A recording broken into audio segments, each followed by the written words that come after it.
Salut à toi, c'est Lohan de l'épargne en 2020. Je te souhaite le bienvenu, merci d'être ici.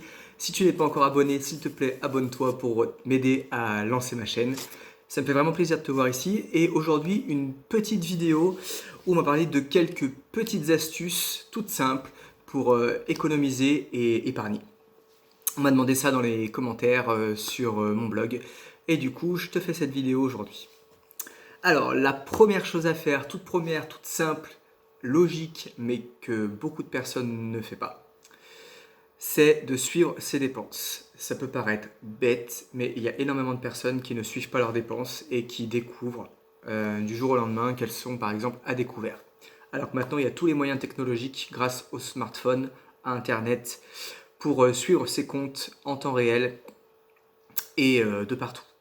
Voilà, donc si tu n'es pas adepte des applications comme par exemple Linkso, Banking, ce genre d'applications, il n'y a pas de souci, tu as toujours la version papier crayon qui fonctionne très bien, qui est un peu plus longue et fastidieuse, mais parfois écrire et écrire les montants qu'on a dépensés, c'est le meilleur moyen de se rendre compte de ce qu'on a utilisé comme argent. Ensuite, épargner. Épargner, un conseil, j'en ai parlé dans ma vidéo précédente que vous pouvez aller voir, vous avez le lien en bas, c'est épargner en début de mois, ne pas attendre la fin du mois. Si vous êtes payé le premier du mois et que vous attendez le 30 du mois pour épargner peut-être ce qu'il reste sur votre compte courant, il y a de fortes chances que vous n'épargnez rien ou alors très très peu.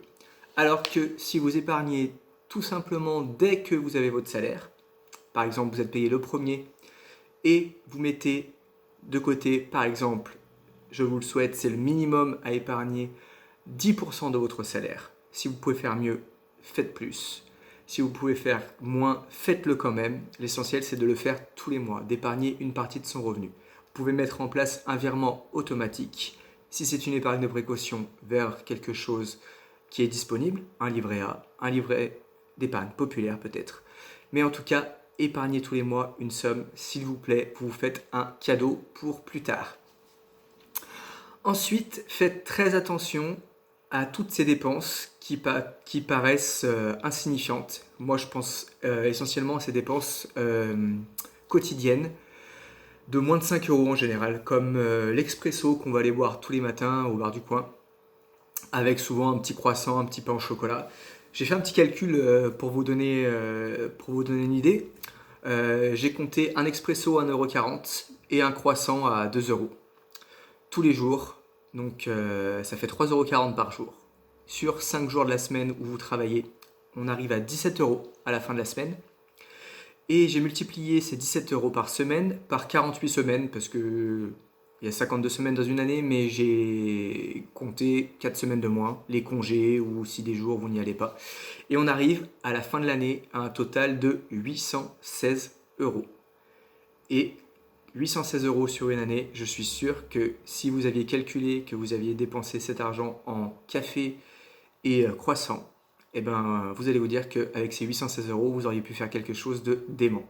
Partir en week-end, partir, je ne sais pas, dans un parc d'attractions, épargner cet argent, investir cet argent, le placer pour un projet, un voyage, quoi que ce soit. Voilà, faites très attention à ces petites dépenses insignifiantes que vous répétez tous les jours. Je ne vais pas vous faire un débat, par exemple, pour les fumeurs aussi. Si vous fumez, si vous pouvez réduire, tant mieux, faites-le. Si vous ne pouvez pas, eh ben, peut-être faites-vous aider pour arrêter de fumer et vous allez pouvoir économiser de super sommes d'argent. Ensuite, apprenez à dire non. Si des amis vous disent allez, on va boire un verre, on se fait un ciné, un resto, et puis on va boire un coup, on sort, on va en boîte. Ok, ouais, vous avez envie d'y aller, je comprends, à 10 000%. Mais si vos finances sont dans le rouge, peut-être essayez d'esquiver ou le ciné ou le resto. Et par exemple, ils vont au ciné avant, et ben rejoignez-les juste au resto. Au moins, vous allez peut-être économiser quelques euros. Si vous pouvez le faire, que votre budget loisir vous permet de le faire, faites-le, il n'y a pas de souci. Si vous ne pouvez pas, apprenez à dire non. Et vous faites un grand cadeau encore une fois. Ensuite, on va parler un peu plus alimentation et notamment les courses alimentaires. Deux choses aussi importantes. La première, qui est toute bête, mais que énormément de gens ne font pas. Quand vous faites les courses, faites une liste et surtout, suivez-la. C'est une chose toute bête, mais il y a énormément de personnes qui se disent « Bah non, moi je fais pas de liste, je vais dans le magasin, j'achète ce que je vais trouver. » Et ils prennent à droite, à gauche, et souvent pas de la vraie nourriture, pas des fruits et légumes frais. Ils vont acheter plutôt des plats cuisinés, très chers, très salés, en termes de goût, pas top, voire dégueulasse. Et ça, à la fin de l'année, multiplié par le nombre de fois où vous allez faire les courses, vous grossissez en fait le budget nourriture et le budget courses tout simplement. Ensuite, le shopping. Si vous êtes accro au shopping, il y a des petites solutions, il y a des astuces pour gérer tout ça. J'ai dit plus haut dans la vidéo qu'il fallait essayer d'épargner au minimum 10% de son salaire. Et bien, moi, je vous conseille de prendre aussi 10% de votre salaire. Donc, on va dire, on va prendre un chiffre rond pour que ce soit simple. Vous gagnez 1000 euros par mois. Vous placez 10% en épargne, donc 100 euros, et vous prenez 10 autres pourcents, donc 100 euros aussi, et ce sera votre budget loisir. Donc loisir, shopping, restaurant, ciné, ce que vous voulez. Mais il faut que vous dépensiez cet argent entièrement chaque mois avec des choses qui vous font plaisir. Attention, ne pas dépenser tout le 2 du mois. Vous avez cette somme, étalez-la sur tout le mois. Et un petit conseil, essayez de l'avoir sur vous en cash plutôt que de payer en CB. Payer en liquide, on a l'argent dans les mains, on se rend compte de ce qu'on donne. Alors que quand on tend sa CB, on nous dit, je dis n'importe quoi, 89 euros, boum, tenez ma CB, et voilà. Et d'un coup, on voit son compte bancaire et on dit, ah ouais, 89 euros, j'aurais peut-être pu étaler cette somme ou les dépenser dans autre chose qui aurait été plus utile. Et sinon, si c'est pour une grosse dépense de shopping, patientez quelques jours. Demandez-vous si vous avez besoin vraiment de cet objet. Je prends un exemple. Vous avez craqué, flashé sur un manteau qui est dans une vitrine. Vous passez tous les jours devant. Tous les jours, en allant au travail, en rentrant chez vous, en allant au travail. Et vous le voyez, ce manteau, il vous fait de l'œil et vous en avez vraiment envie. Mais est-ce que vous en avez vraiment besoin? Est-ce que vous n'avez pas un manteau qui ressemble beaucoup à celui que vous avez vu, que ce soit la même couleur, peu importe?